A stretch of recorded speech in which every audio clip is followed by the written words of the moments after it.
Hello, everyone, and welcome once again to the Open Mic, Writers in Their Own Words, the show where every episode I talk to writers about their work and the writing process.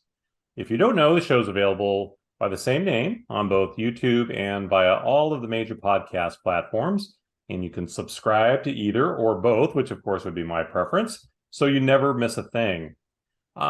My guest today is I've called him prolific before, and he's hesitated from that, but I'm going to still call him a prolific and versatile author. He's got more than 50 novels to his credit. He writes in several genres, including romance, adventure, some erotica, and definitely mystery, a couple different kinds of mysteries, actually. Because, I did note he was versatile, correct? And so I think that is the definition of versatility. His series include the Golden Retriever mysteries, the Mahu investigations, the Angus Green thrillers, among several others. He's got standalones. He does short stories. I mean, again, the man can do it all. And best of all for me, anyway, he's a great guy. He's been a frequent guest here on the Open Mic, both in the old days when we were just a blog, and now he contributed some stuff when I was doing a series on the impact of COVID on creativity and writers. And also, he's got a chapter in my own book here, in their own words, 20 Successful Writers on the Craft and Business of Writing. This is the first and only time I will ever pimp my own book on this podcast, but I'm only doing it because my friend and the great writer Neil Plakcy has a chapter where he really shares a lot of insights about writing. Neil, welcome back to the Open Mic. It is always a pleasure to have you here. Thank you very much. It's a pleasure to be here. Well, I just laid out a whole bunch of stuff about you, but for somebody who maybe is not familiar with your work, tell us a little bit about yourself and this broad variety of work that you have Sure. in your portfolio. I read the book A Separate Piece by John Knowles at 16 in high school. And our teacher gave us this assignment. The book is written in the first person by one of two characters. He asked us to rewrite it in the other character's point of view. And that just opened something up in me that said, wow, writing is a way that I can really express myself. And I had written, a few little things before that, but that's when really I felt like this was a time that I wanted to devote myself to this as a career. I have an undergraduate degree in English with a concentration in creative writing. But I really didn't launch myself until, I actually started in erotica. I was writing short pieces of gay fiction for magazines back in the day when you could get $75 for a short story. And that was pretty impressive. But then I graduated with my Master of Fine Arts in Creative Writing in 1992. During the course of that education, I learned so much about writing. On our very first day of my first class with Les Standiford, who went on to write mysteries and nonfiction, he said, a story is about somebody who wants something and what stands in his way of getting it. And that really opened my eyes to that kind of structure in writing. It was no longer, oh, I'm just going to sit down and write a story. And, this is maybe something that happened to me and I'll, kind of fiddle my way along. So that really set my career going, that idea. Well, and it is, as I noted, it's been a pretty prolific career. And again, I keep using that word. I know in the past you've said you don't really see yourself as I don't care. But I say over 50 novels. It's really impressive. And you are a hybrid author, which for those who don't know, that means you've done some indie published work and you've done some traditional published novels. Tell us a little bit more about how that works for you. Okay, so first of all, my first published book was Mahu. Mahu is a negative word in the Hawaiian culture for gay. It really means somebody of the two spirits. Um, and I got into that because, as so many authors say, write the book you want to read.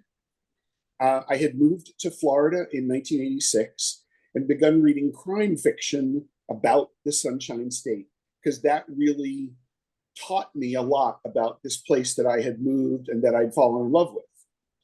And so I then went to Hawaii on a vacation, fell in love, and said, oh, I want to find some crime fiction written about Hawaii so I can learn more about this place. And there really wasn't very much written at that time. It was kind of visiting sleuths, and that was it. So I said, I'm going to write the book I want to read. And I wrote about 200 pages of a private eye novel set in Waikiki. And I went to a writer's conference with the guy who had been my thesis advisor at Florida International University, a really wonderful poet and crime fiction novelist named James W. Hall. And he read first 50 pages or so. And then he said to me in conference, how much of this have you written? And I said, I've got about 200 pages. And his face fell. I was like, that's not the response you want. And he said, why did your hero leave the police force to become a private eye? And I said, well, it couldn't deal with authority, blah, blah, blah. He's like, that's not good enough. Come back to me when you have a real reason for it. And then over the next couple of years, I went through my own coming out process. And this is a long-winded answer to your question, by the way. I am going to circle back. And so I said, oh, he had to leave the police force because he's gay. In the course of writing, and I said, well, and then I have to write the novel in which he leaves the police force to become a private eye. In the course of writing that novel, however, my hero told me, I'm not the kind of guy who quits. I'm going to stick it out here. Which led me to writing a series of police procedurals without having much police background. And because it was a gay protagonist, the market for that was, at least back then, was very narrow. And so I ended up with a series of small presses. As you know, things have changed in the industry at large, and also in various particular niches. Could I have had that novel published by a more mainstream publisher if I wrote it today? Quite possibly. However, there's another thing at play here, which is the theme of the idea of cultural appropriation. Mm-hmm. I am a cisgender white guy of Jewish background living in Florida. And I decided to write about a protagonist of Asian and Pacific Islander ancestry living in Hawaii. Could that be published today? I don't know. I did eventually, after several of those small presses went under, got the rights back and continued to publish my books under my own name and my own imprint. So it's partly the market that drove me to this combination of hybrid. For a while, I was able to publish fiction with a gay character, with gay themes, through small publishers. So many of them have gone under, and publishers don't generally like to pick up a series midstream. They want to start with something new. So the only way for me to continue writing about Kimo, my Hawaiian character, was to self-publish. And the same thing is true for my other gay characters. Angus Green in the FBI series started out from diversion books. After 2 books, they decided, we're just going to focus on nonfiction, and you can have all your rights back. My Bodyguard series, I did, I think, 5 or 6 books with a small press called Loose Id, Looseid. And then they went under. So I was continuing to, I had to pick up the threads. But really, the genesis for me in self-publishing came because I wanted to write a cozy mystery series with a straight male protagonist. And that was the first of my golden retriever mysteries, In Dog We Trust. And I thought, all right, I've got a straight guy. I'm going to get a real mainstream publishing deal and go forward.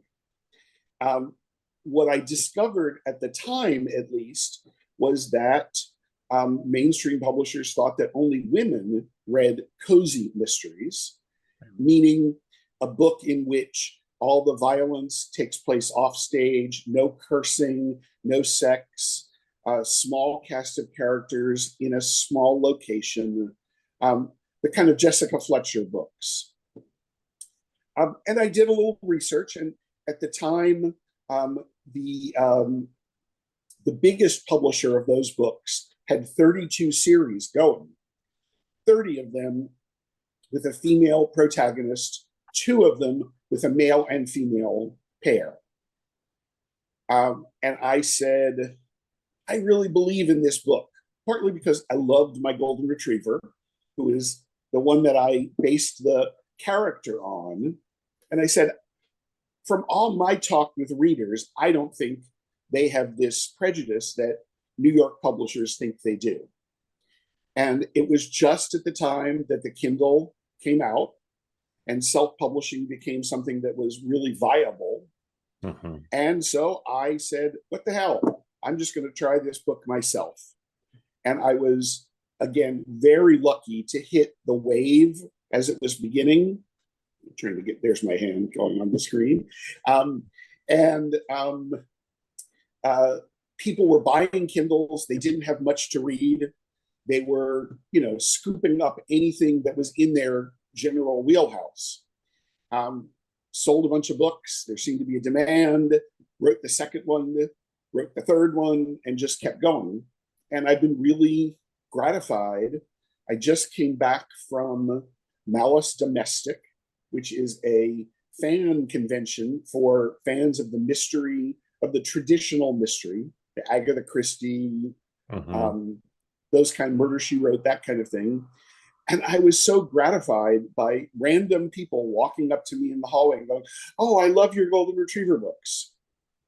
So, in spite of being self-published, I have been able to reach out to readers beyond someone I actually know.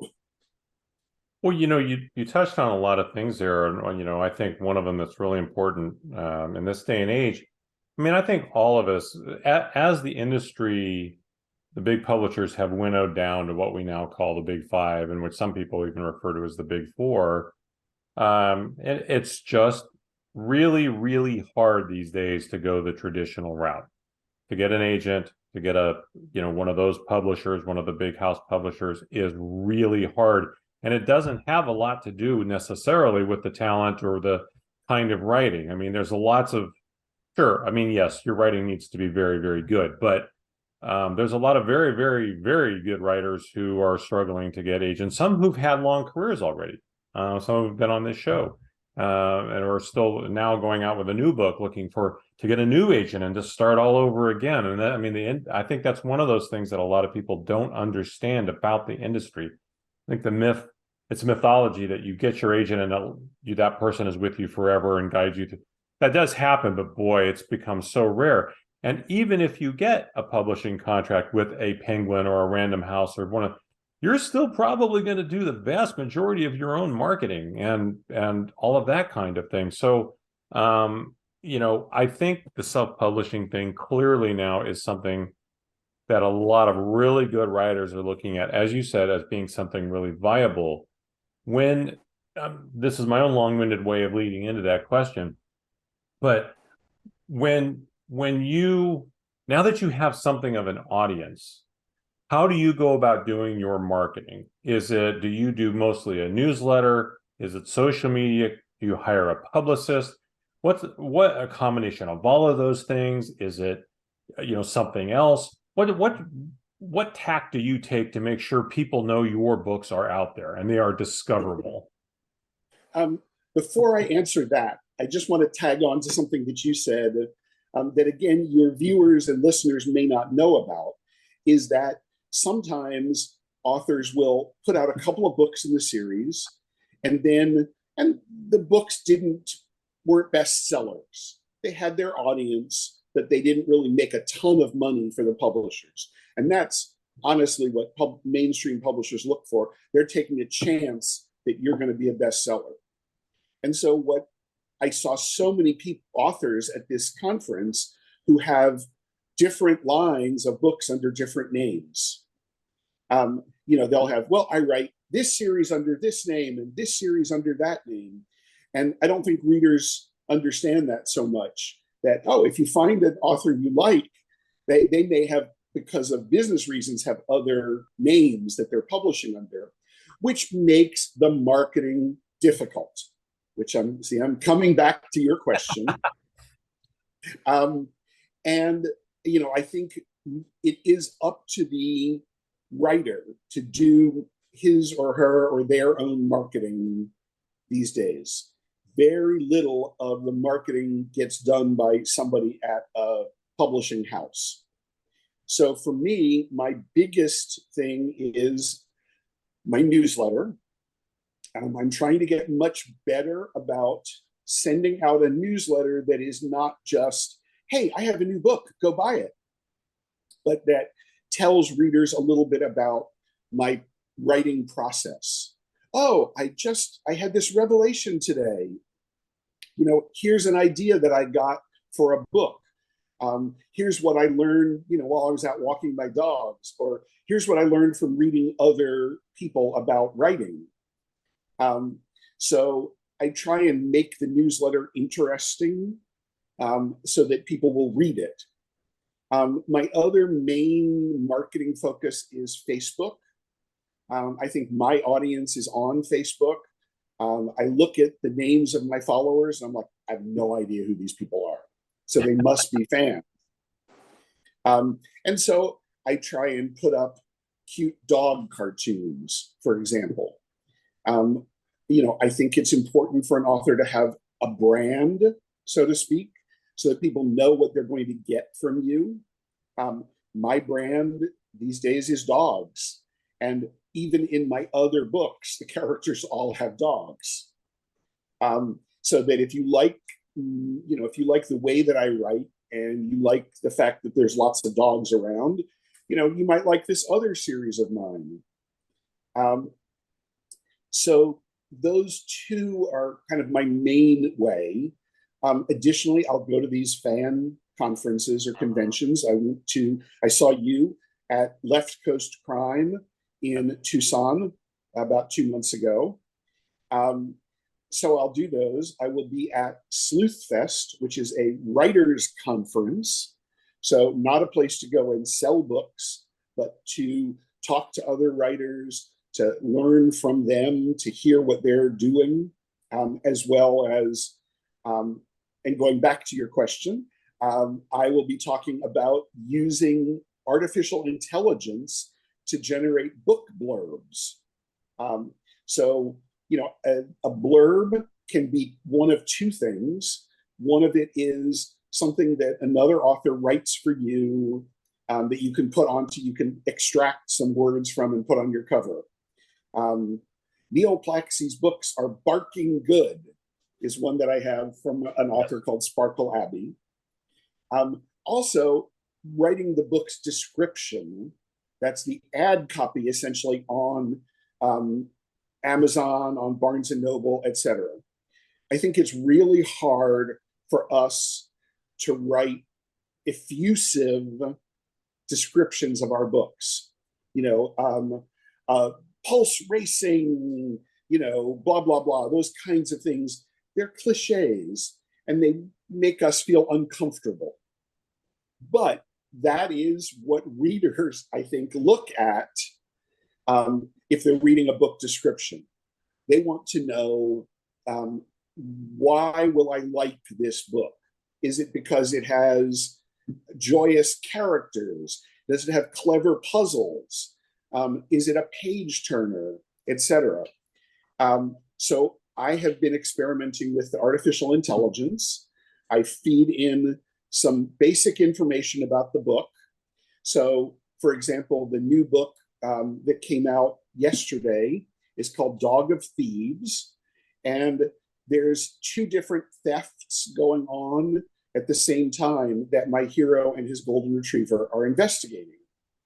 So I put that in, but then I also have to put in, is it funny? Is it suspenseful, etc.?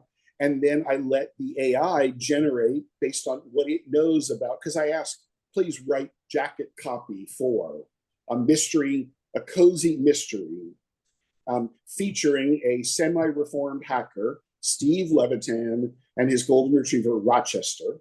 Because I've learned if you don't give the characters names in the prompt, it will make them up. And so then it takes that information, goes back into its knowledge of what an effective book, ad, or marketing blurb is based on all of the ones that have been fed into it. And it will spit out a description.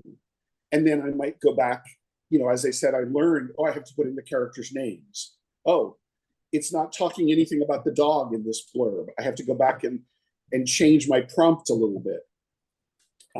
So that's been a real interesting experience for me in marketing, in learning how to do that. Wow,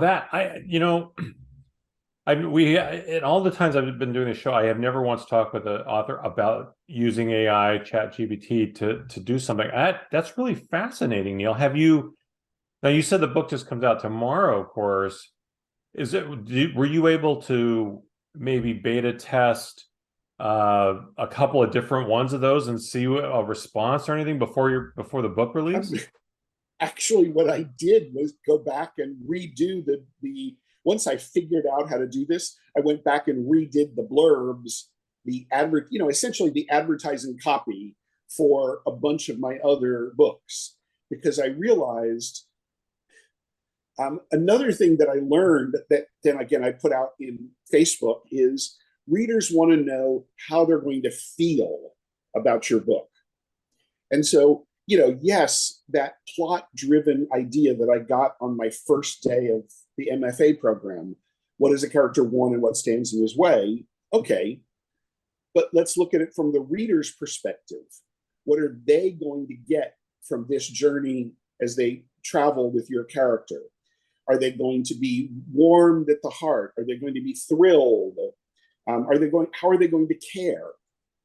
So that was a revelation to me, here 30 years into my career, this idea of what the reader wants. And actually, when I was at Left Coast Crime, I heard a couple of authors talking, and it seemed like they were not aware of this. Like one person said, oh, each one of my books has a different atmosphere. One of them is very funny, another is darker, etc. But they're all in the same series. And I said, what does your readership think of that, about changing what the reader gets from book to book? And they were like, oh, I never thought of that. And as a marketer, as a self-published author who pays attention to how many books get sold, I think that's really important. So the AI can really help you do that in a way that is hard for us to do ourselves. Yeah, I'm sorry to interrupt you there. No. Just following up on that, because it is true, because there feels like there's a dichotomy at play in a lot of this. Because as you know, we're often told, write the book you want to read, or write what you know, or don't worry about this, just write your story. And then there's the opposite side of that, which is, well, if you'd like to sell something, there are some things that you could write that story, you can write anything you want, but if you want to actually sell it, and then maybe particularly sell the second and the third and the fourth of those, it seems really a lot of dissonance there for a reader. And what am I getting here, right? I am a huge fan of every word Tony Hillerman ever put into print, right? And I've, of course, read every one of his Navajo Tribal Police series books. I've read a few of his others that were not those. no matter what, you always knew what you were going to get with Tony Hillerman, and I loved them. The same with Walter Mosley, the same with God, Lee Child, or fill in the blank. Any top selling author has got to have mastered that. I mean, look at the Stephanie Plum series. Mm-hmm. It is the same book over and over again with different comic circumstances. Mm-hmm. But as soon as you pick up a Janet Ivanovich title for Stephanie Plum, you know exactly what you're going to get. Now, how does the author write the book that he or she wants while also making it a book the reader wants? And I think part of that has to do with, you have to look at your work and say, what is it the reader likes and what do I like? And for me, for the Golden Retriever Mysteries, I love writing about the dog. Okay, that's my favorite thing. Yes, I'm constructing puzzles for them to solve. Yes, I'm throwing in humor and I'm using descriptions of daily life and that kind of stuff. You know, the other day, we were walking along, my dogs Brody and Griffin and Griffin was chowing down on some grass. And I'm like, Griffin, the world is not your salad bar. And that's a line that I'll use in the book. So by connecting to my love of dogs and putting that in the book, readers who love dogs will know that that's what they're going to get. The circumstances of the plot may change. The background story may change. You know, I've done things like pharmaceutical thefts from a veterinarian's office, for example. Oh, well, there's a dog connection there, but it's also a current issue. So I'm trying to get things that interest me, like, oh, this is interesting. And then put that into the book with the dogs. So I'm writing about something that I'm interested in. I'm putting lots of stuff that I enjoy, like the dogs, in, and then readers get it.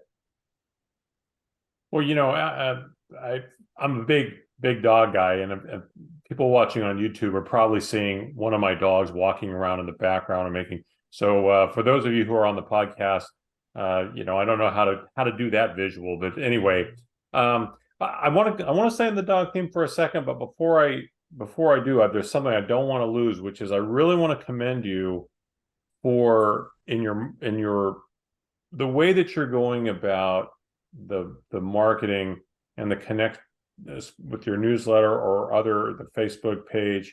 One of the things that really I don't like is when I see a writer on social media and every single thing they post is about buy my book, buy my book, buy my book. That doesn't tell me anything about them. It doesn't tell me anything about the book. It doesn't give me an ancillary reason to go investigate what it is they've done, because it's like every other marketing at that point. It's just hitting me over the head with buy these pants, buy this shirt, buy whatever. And I don't respond to that. Maybe some people do. What I do respond to, and again, I'm a reporter by trade. I am a curious person by trade. I love backstory. I love to know how something came to be. I love, whether it's music, politics, sports, movies, TV, animals, whatever. I love to know the story behind the story. If you're marketing in that way and you're showing me some insight into you as a person or to the circumstances around how this creative thing came to be, you've hooked me. I love that, right? I just commend you for taking the thought process to that level and saying, I need to have more here than just buy my book. And here's an example of that. I got my undergraduate degree from the University of Pennsylvania. And so I get the alumni magazine and I read it every month.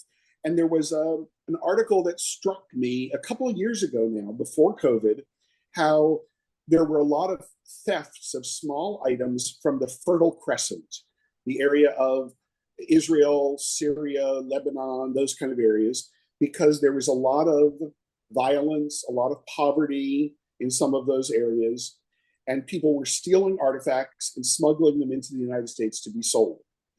a customs agent can look at a statue and say, it's a statue. I can't tell if it's valuable or if it's a fake.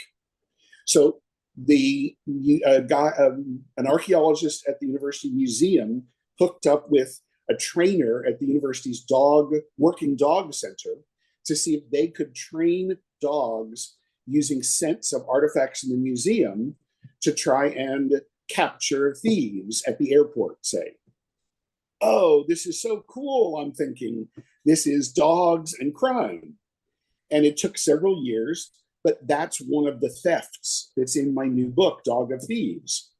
So by talking about that, I'm letting people know, oh, this is my background. I learned something from my education from many years ago. I learned this thing, and now how am I going to use it? How am I going to present it to you so you can learn from it too? And if you're intrigued by that idea, then, hopefully you'll want to pick up the book.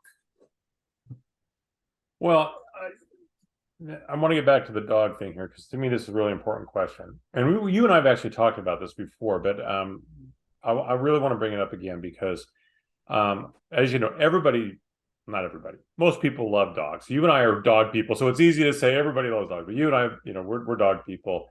One of my favorite other series is the Chet and Bernie mystery series that Peter Abrahams does under his pen name Spencer Quinn. And that particular series is told through the eyes of the dog, right? But he and I have talked about this. He's been a guest on the show. We've talked about this. He said it was really emphatic in the beginning. This will not be a talking dog or an all omniscient dog this dog is a dog. It's just being told through the eyes of the dog, but the dog gets easily distracted. I mean, all of it, he can't reason. He's not super dog. He's, that kind of a thing. When you are writing an animal character, there's an old saw that says, don't ever perform with, children and dogs, right? Or children and pets, whatever. You clearly have done this. Peter has done this. Other authors have done this where they've made the pet front and center, the dog in particular front and center. How do you approach that so that again, the dog does not become human or anything along those lines, but it's still an interesting thing, and the people that are the audience for this, particularly dog lovers, are going to relate to it regardless of the rest of the story? One of my favorite mystery authors is Lillian Jackson Braun, the Cat Who Mysteries. Yeah. And I wanted to do, my stated goal from day one was I want to do for dogs what she did for cats. And so I looked at her mysteries, and the cats provide clues in catly ways. They knock things over, they scratch at things, they meow at things. I said, I can do that with a dog. And that was my goal from the very beginning, was to have a human sleuth who has an incurable curiosity and have the dog provide clues for him. Now, is the dog really a detective? I would like to leave that up to the reader. He certainly is a special dog. But I think it's up to Steve, the protagonist, to see, oh, he's scratching at the newspaper. Well, he could just be scratching at the newspaper, or he could be, that really is a clue in the article near where he's scratching. In another book that's coming up, he's sniffing at a drawer. And that's one that I use a lot, actually.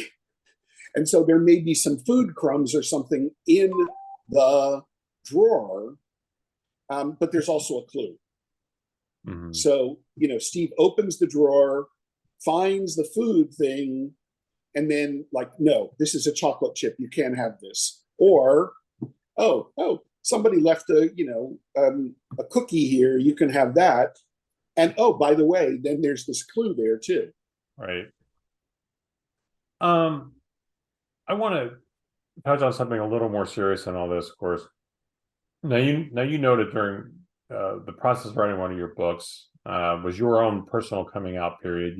You're very open about it. Your books are most of your books anyway have gay themes, gay characters. we're living in some dark times. You are living in Florida, which is for a lot of people the ground central for some of these dark times of racism and homophobia being becoming openly accepted again in our public spheres. How, first of all, I guess I know you're actually really positive about how this arc will go, but tell me a little bit about this. How is it, if at all, affecting your writing, your marketing? Is there any concern that your books may not be very popular in your own state, or be maybe not even be available? I mean, educate me here because I don't know. I'm not there, and I don't want to act like I know something I don't. So, but I do want to ask you that question: how is all of this affecting you? Well, first of all, the gay books that I have written are for a niche audience. Um, they are, my audience breaks up into two categories. They are either gay men or they are straight women who like gay romance. And that's a whole thing. But basically, if you are a romance reader, you can easily get tired of the same old characters and tropes in a romance. By making it two men instead of a man and a woman, you open up a lot more opportunities. So women then want to read something new, but also something comfortable and familiar. So I do not write young adult. Don't write for kids. I am not. I'm not a popular enough author that I'm really worried that anybody will even discover my books somewhere and want to protest. I am, all of my books are in the library system, and all my the Mahu series are all in the library system in Honolulu. And it's quite possible somebody there could say, "Oh, we want to take these books out of the library." In which I would say, "Hey, give me some publicity," you know. um, uh, I don't have kids, and so I am not willing to step out other than from my own experience and say what kids should be exposed to. Um, but um, but I just think that this whole movement is from a very small, relatively small group of people who want to control what everybody else thinks and does. And we've always had that in American life, and they eventually peter out. Right. And so I wish that we had a different governor in Florida, but um, I think there's very little we can do as individuals other than do things like support libraries, support librarians, that kind of stuff, and just vote those people out of office eventually. Well, I don't think it's coincidence in any way, shape, or form that so many of these authoritarian-minded people throughout history have always gone after creative people. They've gone after artists, they've gone after writers, they've gone after, After people. minorities. Absolutely. Absolutely. And And so, before I was gay, I was Jewish, and I have been all my life. And I experienced, discrimination and rude things and bullying and stuff long ago. So it's given me that lifelong look at it to say, I just think the pendulum will turn, depend upon the goodness of the American people. well, in a way, now you're far enough into your career, you don't need this, but in a way, for maybe someone else, it's probably good training. I'm not sure that's the right word. A good experience, or a learning experience. That's the right thing I'm trying to come up with here, because this whole business is about rejection and about getting Yep. slapped down and all the time, right? If you can't handle being ignored. I mean, every writer out there has a story of some interaction with an agent who treat us, like, we are just the biggest annoyance in the world, though they wouldn't have a damn job if it wasn't for, the creatives out there creating these things. If you want to learn how to deal with the world, but be a writer for a while, boy, that'll teach you how to overcome, right? Well, and one thing that I found really wonderful in the crime fiction community in the recent past has been the emergence of crime writers of color and the queer crime writers. And we had meetings for both of those groups in Washington at this Left Coast Crime, or Malice Domestic, so that we're able to support each other. I am one of the older members of that group. And so I'm happy to be able to mentor younger people and, kind of remind them, oh, if you get a negative review, it's not about you, it's about them. And be able to expose them to other means of promotion, and that's a thing that we do as a network, is share, oh, I was on a podcast with this person, I was in a guest blog with this person, here's opportunities for you to promote your work in an environment that will be welcoming to you.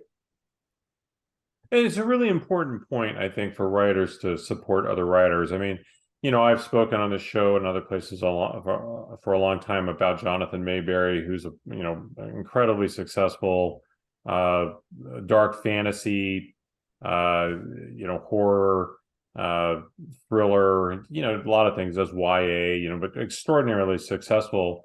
And his whole mantra, at a young age, very young age, as a teenager, he was befriended by Ray Bradbury and Harlan Ellison. And, he never forgot their lessons, which were, support other authors. And I always I'm very put off when I see, authors not supporting other writers, no matter where anybody is in the process, whether you're still aspiring, whether you're only a fan with no interest in writing, whether you're someone who has 50 books in print. There's something to be learned and respected with everybody in this process. And you've definitely always been somebody who does that too. And it's a greatly appreciated trait. I think it's also important to go across genres, to know newspaper reporters, to know fantasy authors, to know romance authors. The romance authors are the best at marketing because they have been doing it for so long.